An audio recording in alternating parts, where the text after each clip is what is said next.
Hi, I'm Scott Lamorte from Itasca Bank Trust Co, your local bank with big shoulders. Together, we've been shaping the future since 1948, but we're just getting started. We take pride that businesses and individuals like you know us for our high level of customer service, financial strength, and up-to-date technology. What we really want to be known for is our connection to the community. Itasca Bank Trust Co may have a big bank ability, but we know what matters most: people. Join us as we invite members of the community to the table and have conversations as neighbors. Welcome to the Itasca Bank and Trust Company's Insights podcast. Through this podcast, we hope to give you insights into the work we do with our customers and the communities we serve as we strive to become Chicagoland's best community bank.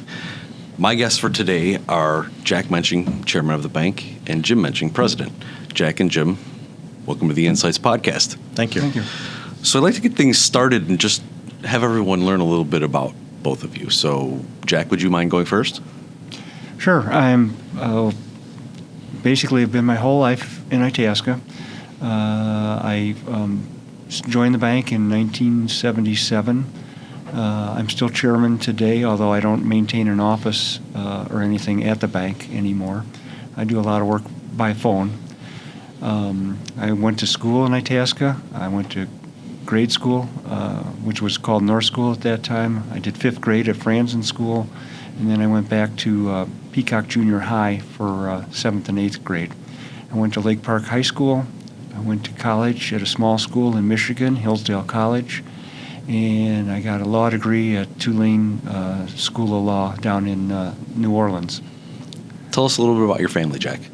My family, I've got my wife. We've been married for 47 years, and we have 2 daughters, and we've got 3 grandchildren. 2 of the grandchildren live in Itasca, and our granddaughter lives in Elmhurst. Tell us about the first job you ever had, Jack. The first job that I ever had was probably working in the cafeteria at college. And that's actually where I met my wife. Oh, wow. Can you remember what was the make, model, and color of your first car? My first car was a dark green. It was a 1971 Porsche 914. Nice car. Thanks. Okay, Jim, so your turn. Where'd you grow up? So I grew up the same place Jack did, in Itasca. Good. Yeah, a lot of the facts are the same, but I'm Jack's significantly younger brother. I'm 10 years younger than Jack. We do have an older brother who's 2 years older than Jack, not involved in banking. But so I grew up, went to Franzen School, named after Elmer Franzen, who I'm sure we're going to talk about later. I went to Itasca Middle School, which became Peacock Junior High, and Lake Park High School. Went to college in Ripon College in Wisconsin, and got my MBA at Washington University in St. Louis. Family? Family, I have a wife that I met at Lake Park High School, and we have 2 daughters, twin daughters. They're 27, and lived in Bloomingdale, Roselle, and Itasca my whole life. And your first job? My first job was at a resort up in Michigan. I was a pots and pans guy.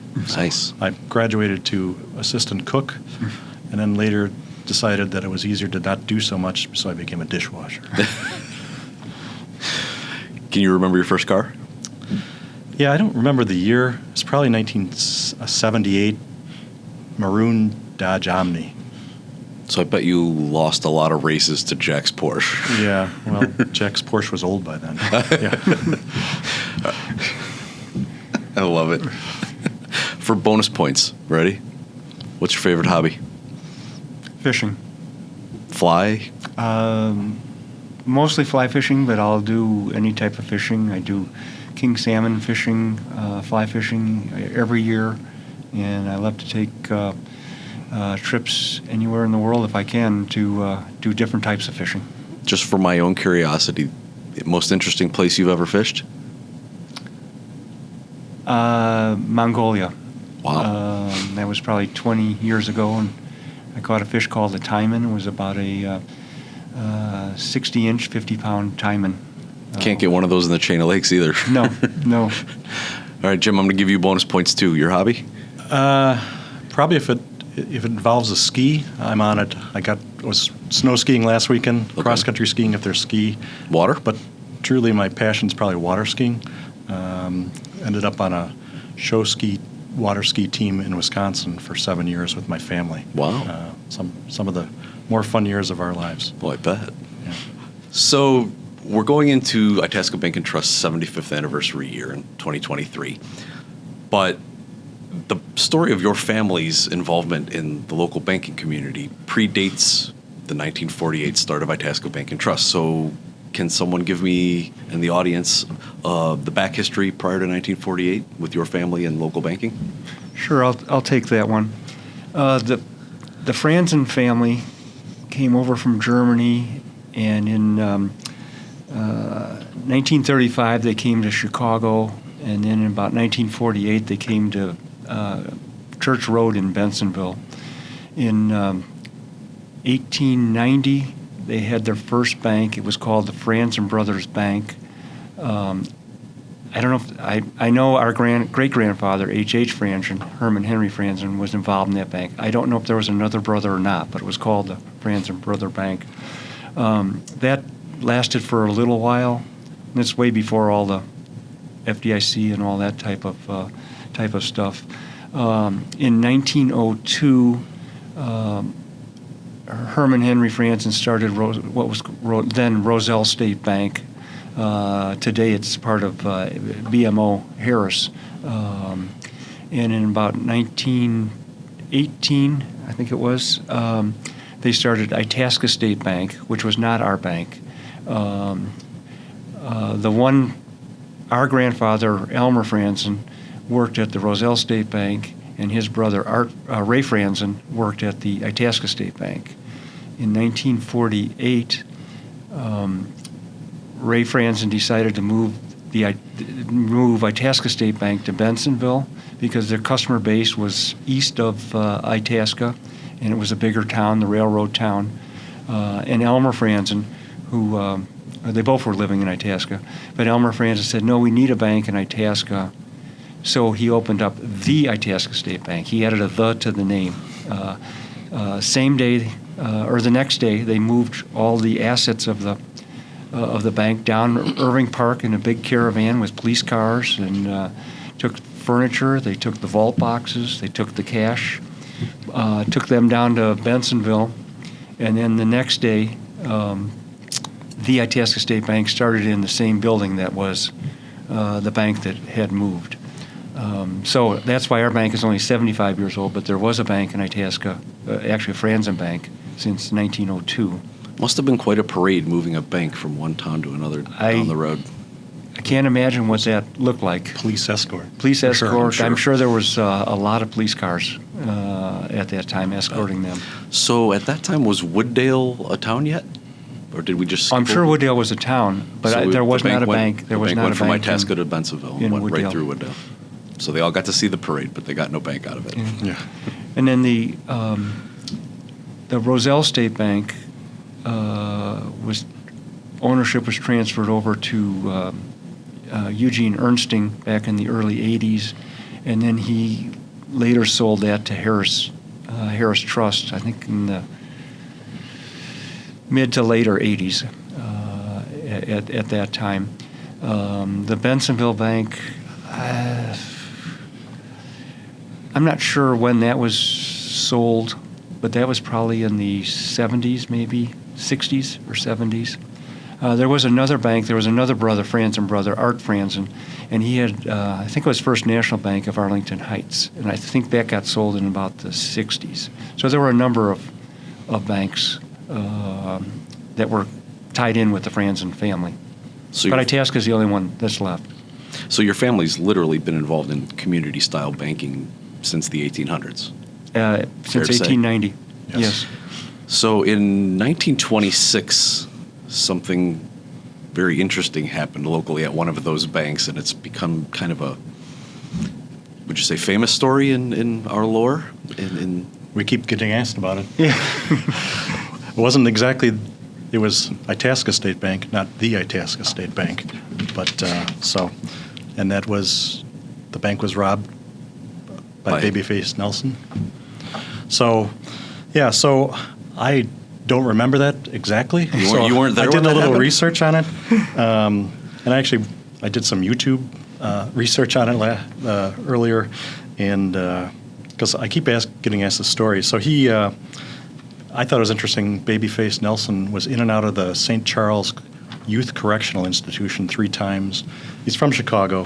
When he got out, he went into stealing jewelry from rich people's houses in Chicago. And after the 3rd time, he had trouble fencing the jewelry because it's just hard. So he's like, I'm not ever doing that again. I'm just going to steal money. So we just cut out the middleman and went right to cash. So he immediately found Itasca State Bank, and he picked that out because it was a new building. It had opened just recently, so they thought the bank must have a lot of money. So why not rob that bank? So they had just erected a $45,000 building at that point. So on the morning H.H. Franzen, which we talked about, the bank's leader had gone to the post office to get the mail. His son Ray was behind the counter when the man strolled up to cash a cashier's check. He ordered Ray and another employee down on the floor and waved Babyface Nelson in. Babyface Nelson moved them to a back room, and they removed $7,500 in cash and $10,000 in traveler's checks. They missed the reserve money. I don't know how much that was, but so they left some money on the table there. They pushed him into the vault, slammed the door, and tried to got away. And the vault door didn't lock, so they were able to escape right away and get out without fear of suffocation and that. So a few months later, they captured the criminal and charged him with a series of crime, including the Itasca heist. He robbed the Plainfield Bank, and they didn't get any money there, and then they robbed the Hillside Bank, and then he got caught. After that, he was finally killed in Barrington in 1934. But he was in and out of the penitentiary, escaped, all that kind of good stuff. And Ray actually was testified in court against him, which I found was interesting, and identified him. And then they called on him again back in 1934 to identify his body in the morgue, because as the teller, he had a good recollection of his face. Well, I imagine it couldn't have been too hard to point out which one had the baby face, right? Right. That's right, yeah. So the video that I watched said that he hated that, and he didn't like that name at all. Oh, wow. And he couldn't escape it his whole life, and it was kind of the chip on his shoulder. So Wow.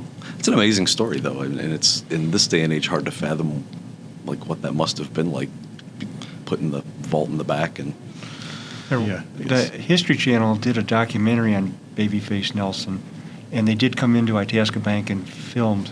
Oh, wow. It was a newer building, Mhm. but they did some filming Wow. for that. So the bank was able to survive Babyface Nelson, and then right around that time, shortly thereafter, a few years, is the Great Depression in '29, and the family's bank survived the Depression, as best you have heard the stories? Oh, absolutely, they survived the Depression. There were 2 Franzen banks at that time, the Roselle State and the Itasca State Bank. Itasca State Bank. Gets confusing. Yeah. They were closed for the National Bank holiday, and those 2 banks and one other bank were the first ones to reopen in DuPage County after the bank holiday was over. So there were 3 banks that reopened Wow. in a couple of days, and the Franzens had 2 of those banks, and they That's amazing. continued on. That's great. Thankfully, we're still here then. Yep. So, do either of you have a sense, or were you told stories or anything from your family lineage about what things were like in '48 when Itasca Bank as we know it opened? So I'm sure I know we heard stories from our parents about when they were growing up and things. So once again, I did a little research. Of course. But it's amazing to me when I did this, how many of those things I recognized or remembered or heard the stories. So really what was different, Itasca's just a nice suburb now. Sure. With a very small downtown. But there were, it was a small town. It was a self-sufficient town. There was a lumber yard, a gas station, a post office, a hardware store, Bungie hardware store. 1946, the Ben's Place, which is now Tree Guys Oh, Tree Guys restaurant. Pizza. Yeah. Sure. That was started by Ben Eibling, who later became one of the first directors of the bank. Nice. And Jack, we were preparing, and Jack said he was one of the best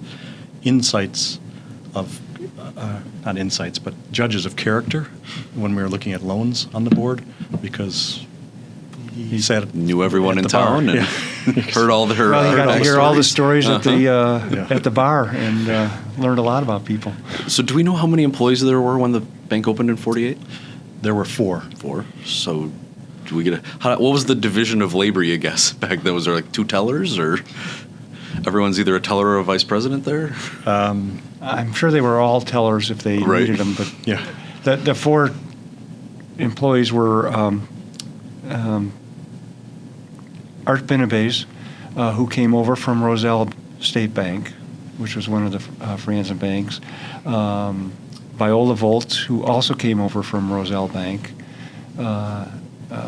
Esther, I think it's called Reha is her last name. And then Elmer Franzen. I'm sure they all did a little bit of Right. everything that first year. And I think by the end of the year, because it started in January, I think by the end of the year it had gotten up to six employees. Wow. Because when the bank moved to Bensonville, Itasca, which opened the next morning, kept a quarter of the deposits, or $1 million Wow. at that point. So $3 million went with the bank going down to Bensonville. So there were customers right Very away. cool. So in 1949, Glenn Mensching starts his career at the bank. So who wants to tell us about Glenn Mensching? Okay. I got to work with our dad.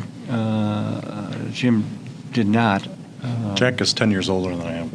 So It's a good thing he you don't like remembers to a whole point lot that more out. about Yeah. this than I do. Yeah. Glenn Mensching, who grew up in Itasca, his family ran the general store in town, the dry goods store. He went to school there. He went into World War II. And when he came out, he went to Lake Forest College. He went to North Park for 2 years and then went to Lake Forest College. Our mother, who was Audrey Franzen at that point, she was also at Lake Forest College. There may have been some maneuvering to get them both at the same college. They married in 1948, and then they came back to Itasca, and Glenn came to work at the bank, and then in 1955 he became president of the bank. Elmer Franzen had a pretty massive stroke right when the bank opened, almost right at the same time, and he took him a long time to recover, and he really he just became a director at that point. He didn't go into work on a consistent basis at that point, but he lived till 79, I think it was. So he lived for a long time, but his work got cut back significantly. Wow. So in, I believe, 1967, the bank moved to its current location. Am I accurate there, on Irving Park Road? 68, I think. Okay. Yeah, I think it's 68. It was started in It 67. says 68 on the, Yeah. Okay. yes. So we moved to where we are now. Somewhere along the way, you added space to that building, correct? It didn't start out Sure, the way it is yeah. now. So how did that play out? We just remodeled the whole building, so I'm up on this.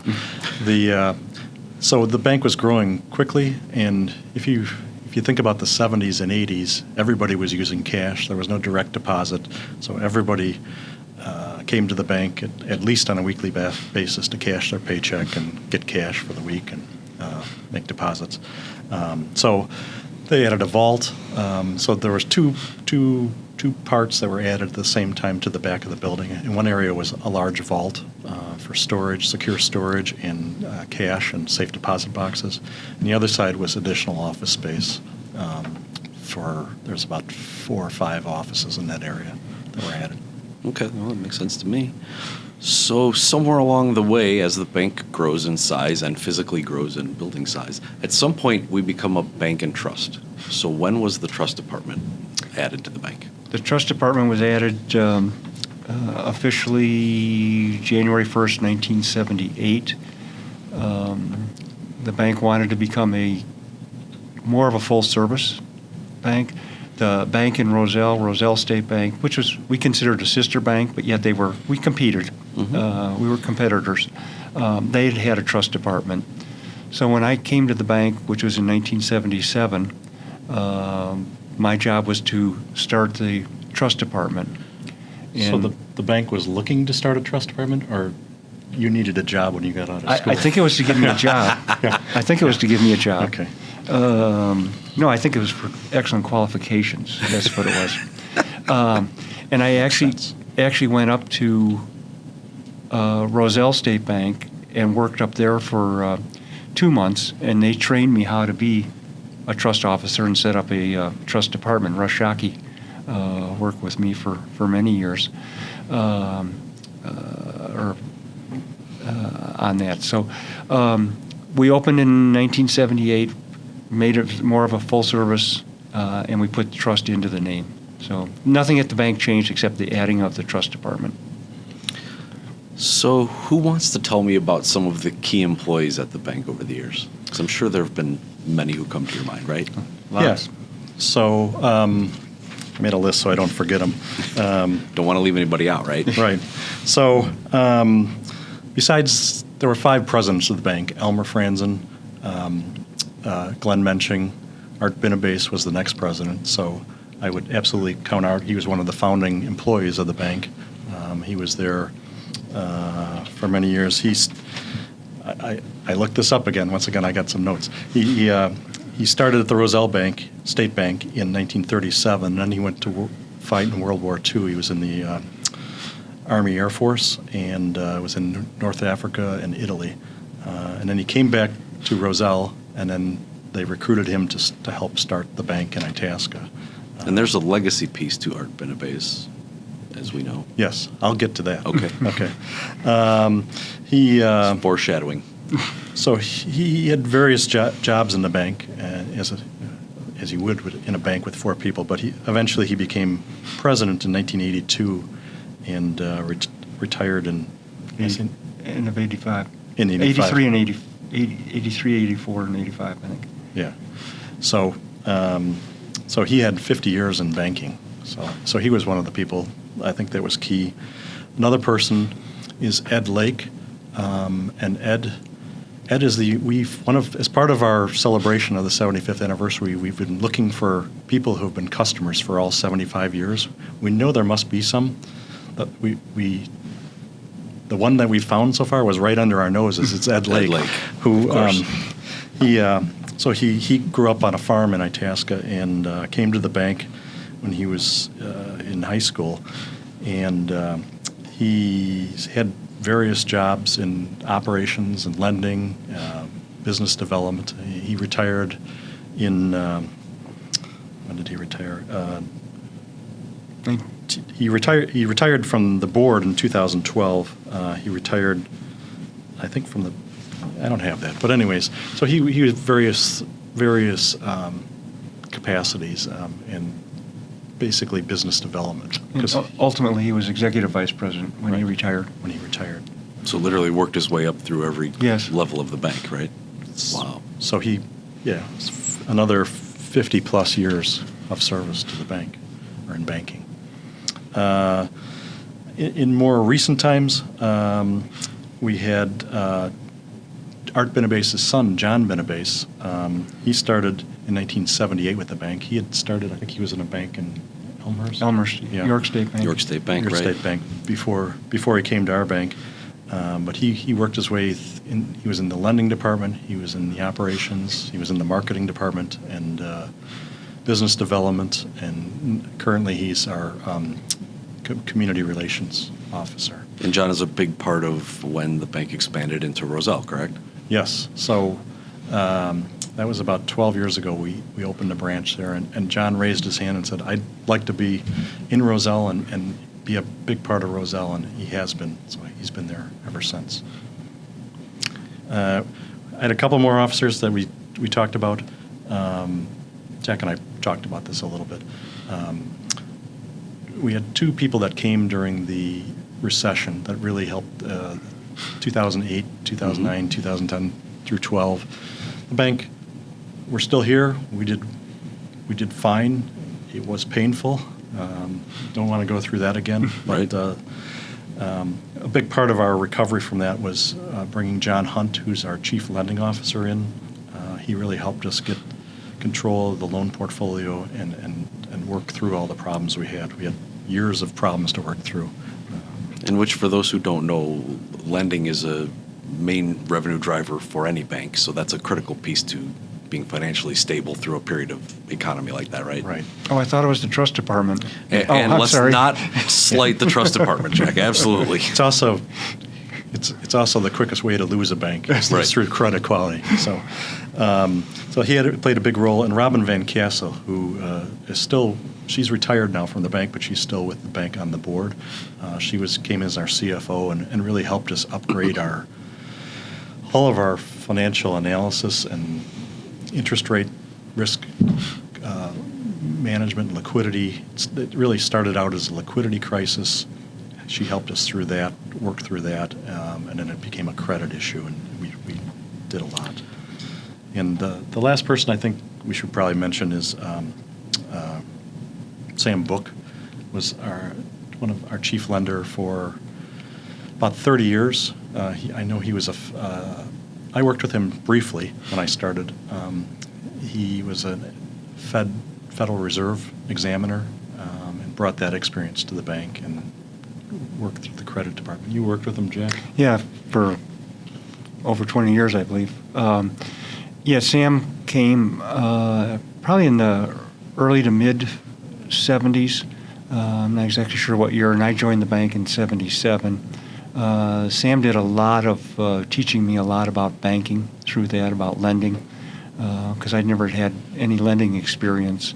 So I learned an awful lot from Sam.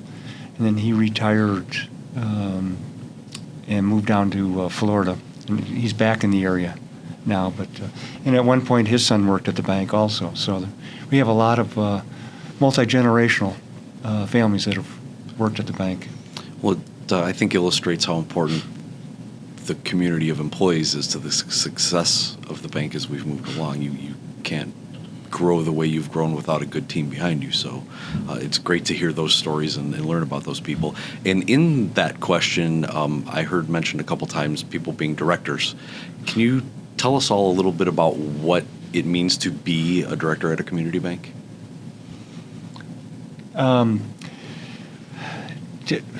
What a director does at really any bank, but a community bank especially, is their eyes and ears towards the community and what's going on. The community is more than Itasca. I always, of course, think of Itasca's core community as Itasca, Wooddale, parts of Bensonville, Elk Grove, Medina, Roselle, and parts of Addison. So it's much bigger than just Itasca. But they oversee from the elevated view the direction of the bank, set the tone for quality and direction that they're going.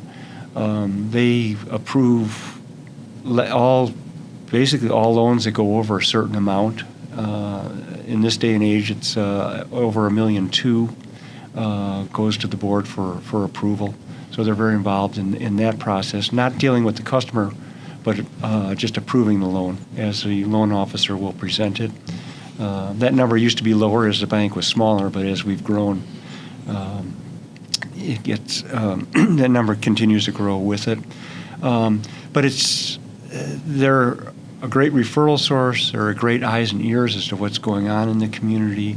They make sure we have the proper personnel and they're performing well, and that the long-term goals of the bank are good and strategic. And over the years, Jack, for the most part, have most of the directors been local community people from kind of the communities you just mentioned? Almost exclusively? Yes, or? almost exclusively. That they've been from that. There was a time when they were mostly from Itasca in the early years, but it's expanded out. Great. So, Jack, you mentioned starting at the bank in 1977. Tell us a little bit about your journey through the bank from the time you started till the time you retired. Give us a little bit of a sense of maybe what you're most proud of, what was the most trying time you went through, things like that. What can you tell us about your time at the bank? Well, I started in 77. In 78, we opened the trust department. I ran the trust department. I literally did the books on one of those 16-column Wow. ledgers by hand, and I had a secretary who ran the land trust area, and we did well those first few years. In '83, I stepped down from running the trust department, and we brought in, I think it was Jules Meyering, at that point to run the trust department, and I became executive vice president. And then in '85, I became president when Art retired. And I was president until 2017. Yes. When Jim became president, and I stepped up to CEO for a few years, and then I retired from there. And I think I became chairman of the board in the late '90s, and I still continue to be chairman of the board. I don't have an office at the bank. But I see you there. I'm there. Been there about 5 times this week already. Yeah. I'm there. I do work by phone and by email, but I'm not there on any consistent basis other than for like the board meetings. Sure. On that. And I have kept a few of my trust customers that I've worked with for 30, 40 years. Well, relationships are on important, relationships. particularly in and the I don't trust want side. I don't want to give them up. They're in their 80s and 90s. Sure. And I just enjoy that type of work. I think the thing I'm most proud of is we got through the big recession with liquidity crisis that started in 2008 and went through 2012. As Jim said, it was a very tough time. I think for us, and we only lost money one year. I think we lost $600,000 in one of those years, and we were profitable. Wow. On the other, I believe during that recession, there were 30 banks in Chicago that failed and disappeared. But we were able to work our way through, and we still made loans through that whole process, and we were able to build and bring in new customers through that. It was a very difficult time. Jim came to the bank during that. No? I came in 1999. Or 99. He was there through it. I'm sorry. He was there through It's it. a long time ago. Yeah. I'm here to fact check. Thank you. Everything he said is true up to this point. And we'd sit and have long discussions on how things are going and what do we got to do to be able to continue. But we never lost our focus of always looking forward, which allowed us to grow and get more customers. In the early 80s, 83, 84, we went through a pretty bad recession also. That was more manufacturing-led recession. And I remember standing up at a shareholders meeting and talking, and I said, well, the good news is your bank made more money than General Motors, Ford, and U.S. Steel. The bad news is it was only about $250,000, but we were profitable back then on that. So those are the things I'm most proud of. I am very, very proud of so many of the employees and the officers that have been at the bank, and to watch them develop and grow and give us that long-term, lifetime commitment to the bank. It's been that's exciting for me to watch people that have may not have gone to college, may have just had their high school education, and they've become senior vice presidents at the bank through the years. And I'm also very proud of our shareholders at the bank. And it's interesting, we only have about a little over 300 shareholders. And it's This probably is privately held stock. privately held stock. It's probably 60, 70 core families. And some of those shareholders are They're very much like us, second, third generation. second, third generation, and we don't talk with them a lot because a lot of them have moved away. They're no longer in this area, but if we talk to them on the phone, I used to get those calls. Now Jim gets those calls, and you'll get, my grandfather told me never to sell that stock, and I'm not going to sell that stock. And it's just neat to amazing. see how they've stayed and they've been so loyal to the bank great. on that, and that's what we're built on. It's part of that community, that family Sure. atmosphere. So, Jim, your story is a different story. You didn't grow up starting in our bank, correct? So you're Right, you no, come from a so- different place. I think you started in '99, didn't you? Yeah. I just learned That's that. true. We should fact check I, that. I came for Y2K is what I did, but That's right. just my banking career started. I had a summer internship. Luckily, we knew people at the Roselle State Bank, so I spent a summer there working in bookkeeping and customer service. And I was just a young kid, college kid, didn't know much about anything, specifically acting professionally. So I learned that everybody knew me when I walked in, and I'm like, if I ever go to the bank, I'm going to know what I'm doing. So went back to school, got my MBA, and found a job at the Suburban Bank Group out of Palatine, and I held various positions there. I was a management trainee, went to their holding company, ran operations at one of their banks, and then Harris Trust bought us. So I had various roles there, but I was doing the financial reporting for some of the community banks, and one of my banks happened to be the Harris Bank Roselle, so it was the same bank, so I worked there twice. Wow. It was kind of interesting. And then as things kept consolidating, I found my way to Itasca, and I started in the finance area briefly, and then I took over the IT area of the bank.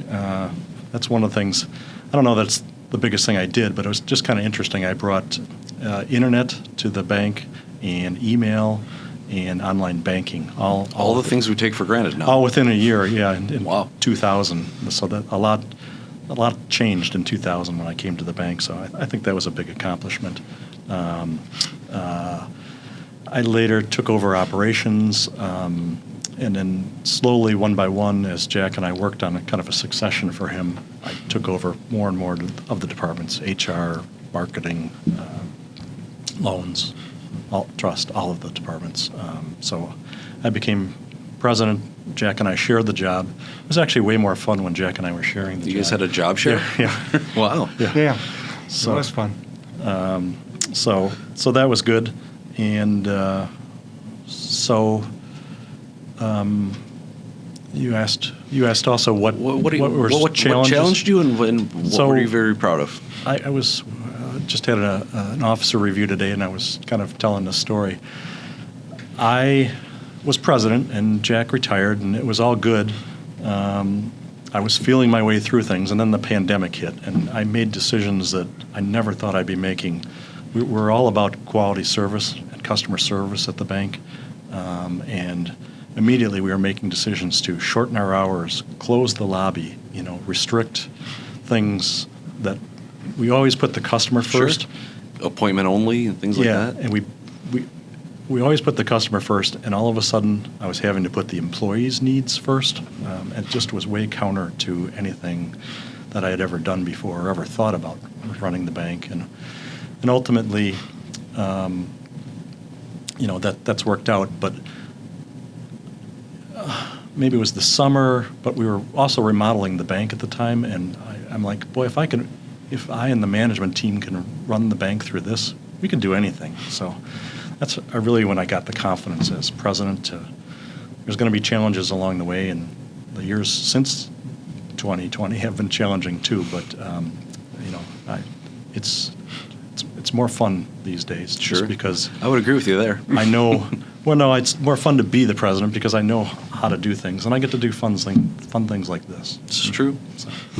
Okay, so I have to ask, there's a program at the bank that's been around for several years now, and when I started at the bank, it's one of the things that captured my attention, and it's a program we call the Women's Initiative. So can someone tell me how that started, how it got to where it is? Sure. The Women's Initiative, which has been going for 22 years now, we always try to think, how can we get niches into the marketplace? We were as a bank, one of our niches was, and had been for almost since the beginning, was multi-generational manufacturing companies. Itasca had a lot of them, Bensonville, Addison, there were lots of them around. Sure. Their needs are different, and we always did very well meeting the needs of that type of a situation. Because the rules are just different then. You've got family in there, they're paid differently, all kinds of things. So we were always looking for additional niches. And we had success on a couple of seminars that we had done, in-house seminars, where we made them for women only. And we were talking as senior management, why don't we start a program for women and see what could happen from that? And that's where the idea kind of started. John Benavides worked closely with George Morvis, who was a bank PR marketing firm, and we started putting the pieces into place. And then I threw out the idea at one of our meetings, we're going to spend $250,000 on this program the first year to make sure that it works. That's a significant That was a investment. huge amount of money back then, and I met some resistance on that. But we did pretty much spend that, and we got off very well on that. We hired, she was outside. As a consultant at that time, Diane Middlebrooks, who ran some roundtables for us, women business owners. We had 2 of them going in the early years. I think we still have 2 going at this point. But it was a place where we made a place for women once a month to come in and talk with other women and go over ideas and thoughts and problems. And that's gone very well. Then eventually Diane took over running the Women's Initiative program. We put on a lot of programs. They were supposed to be designed for people who worked, some for people who didn't work, some for younger people, some for older people. And we had a wide mix of things. Some of those early speakers we had brought in, it started with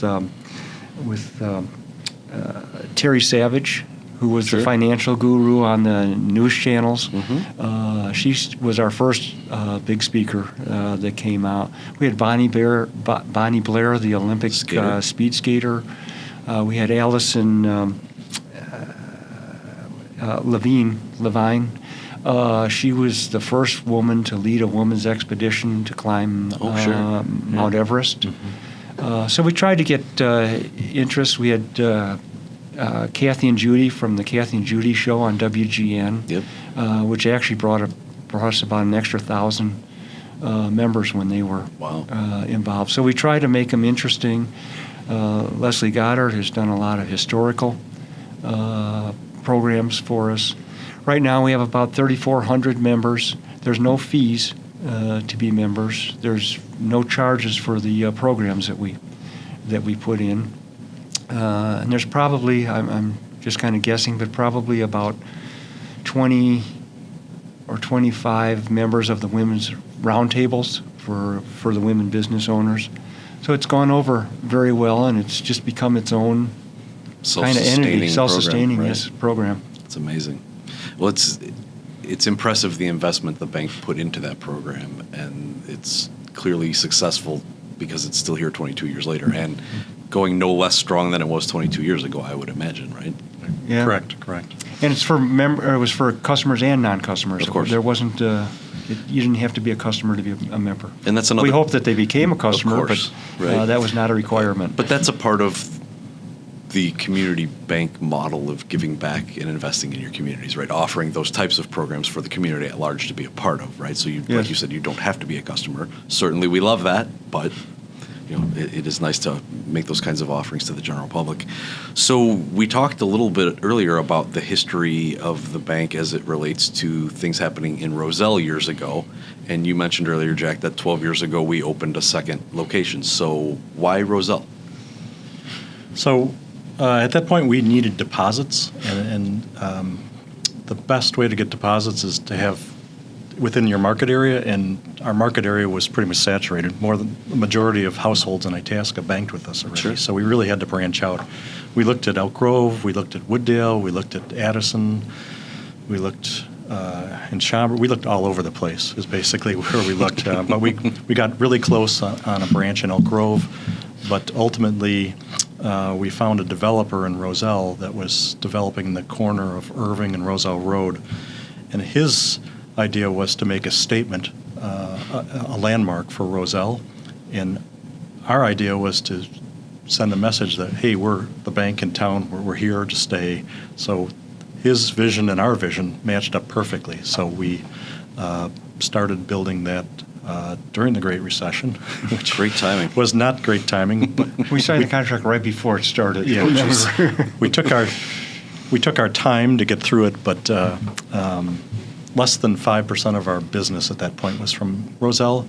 Yet our name was well known in Roselle. Sure. We had decided to stay local in some of the communities right around us because at that point we're still unwilling to change our name. That name has a lot of recognition. It doesn't play so well in Midlothian or Correct. Gurnee, but Right. around here. So our branching efforts in the past or in the future probably will be in our immediate area. Sure. Bigger fish in a small pond versus a small fish in a big pond kind of thought process. So we have a big year in 2023. What is the bank doing special for the anniversary year? So we've created a committee that we've been working on it for almost a year on how to plan that, and we really tried to include all of our stakeholders, the employees, the customers, our communities, and our shareholders. And so we've tried to come up with an idea that we can work with all of those, and we've come up with the idea of food insecurity in the communities. And we've partnered with 5 food pantries in our area to support them, to help them grow, and to volunteer at them. We're still putting it in place. As we speak, we're putting the details together, but we're going to be volunteering hopefully 4 days a week at those 5, not all of them at the same time, but at those 5 food pantries. We hope to put in 75 days of volunteering. That's about 600 hours of volunteering. The plan as it is now, we can do better than that, but we'll see how it goes. We have to be able to run the bank too. This is true. We have a big event on the 24th of this month in January, which is the actual day of where the 75th safe deposit anniversary of boxes the went bank. to Bensonville of the charter. And so we have a big event, a breakfast. The employees are there, our directors, the community officials, the food pantries. I'm leaving some people out, but there's going to be a lot of people there. Hopefully some media. Yes. And then during the year, we've created a special wine. We have a very strong partnership with Linfred Winery in Roselle, and we've had them blend a special wine for us. We are updating the book, which we have is the 60-year history of the bank. It'll now be the 75-year history of the bank. So we're adding 3 chapters. We left off in 2008, and There's a whole lot of story to be started told. happening in 2008. We're going to have some events for our customers and for the business community. In the summer, we're going to have kind of an alumni picnic lunch, and invite all the retired employees back to the bank. That's great. So just trying to get everybody involved and have some fun, and most importantly, demonstrate who we are and why we're there, and be a part of the community and give back to the community. So I have a question I want to ask both of you, but in fairness to Jack, since you go first on all the questions, I'm going to make Jim go first this time, Okay. so you have a Okay. little more time to think for once. In your opinion, what do you see in the future of Itasca Bank and Trust? So that's a good question. That's why I asked it. Yeah, I see a very bright future for the bank. You know, at various times through the years, I've worried about banks becoming irrelevant in the market with technology and being disrupted. I believe as long as we stay true to who we are, we support our community, we are fair and honest with our customers, fair and honest with our employees, there's always going to be a place for a bank like us. The consolidation in the banking industry is significant, but there's still a place for good community banks where if we don't grow too much, we'll still know all our customers. Our customers will know us. We'll trust them. They'll trust us. And I think people want to do business that way. So I see a bright future. No pressure, Jack. What do you think? I think Jim said it very well. My vision is the same as his vision, and there's always a need for good quality service. Everybody says they give it, but the proof is if you can and do give it. Well, I hope you're both right because I like my job. So, can we get a little bit lighthearted before we wrap up? I've got some. I thought I was. You've been lighthearted all along, right? I thought this was a banking podcast. So, there are some little odds and ends that I'm curious to know about, and I think would be interesting for our audience to hear about. So, is it true there was a dumbwaiter in the bank building in Itasca at one point in time? He had a college degree. Oh, no. Jack will be here all week. Yes, we had a dumbwaiter. It was it was there when I first started, and it allowed the teller work to go upstairs to the bookkeeping area, and they would run the work up and down in the dumbwaiter. And to the best of my knowledge, we've only had one employee that got into the dumbwaiter and rode the dumbwaiter up and scared the heck out of Let me people guess. in Somebody, the bookkeeping. somebody from the trust department, probably. No, it was before then, but I believe it was a small person because it was not a big dumbwaiter, not huh? a big one. But that got removed in one of the remodelings. Okay. So, I also had heard at one point that the bank vault got stuck and a hole had to be drilled to get into it. Is that a true story? That's true. I'll let Jack tell that story. I get all the old stories. See, I don't know when these things happen. I'll finish it off with what happened yesterday. Okay. Oh, The oh boy. I don't even remember the year on it, but periodically clocks have vaults have their manual clocks because they're on time locks, and every so many years you have to have it cleaned. And Diebold, who did most of the banks, they came out and cleaned it. They put the lock back in, and when we closed the vault door, it wasn't working. Uh-oh. And the next morning, we tried to open it. We couldn't get it open. You wait an hour in case somebody put the wrong number of hours on there. Nothing. So it was determined because they had worked on the clock the day before that the clock was not working, so it would not release the vault. They had to cover the cost on this one, but they brought in a giant drill that was probably that big around. Wow. It had to be big enough somebody could climb through, and they drilled from, I think it was early afternoon until about 3 in the morning. It took that long because you're going through concrete, rebar. All kinds of stuff. We had police protection. There were probably at least 10 people down there while this was all going on, and it's a wet drill, so it was a very messy thing because they got to have the water to cool it down. Mm-hmm. They finally got it open. got the hole. They had to push it into the vault, and we had to pick a spot where there weren't any vault boxes. Of course. And there was Right. only a small area where we could do that. The repairman, he did it himself. He wouldn't let anybody else go in there. He climbed through the hole, dropped down to the floor, went over to the clock, clicked the thing, and it opened. Oh It was my. that easy. To drill through a vault wall is That's amazing.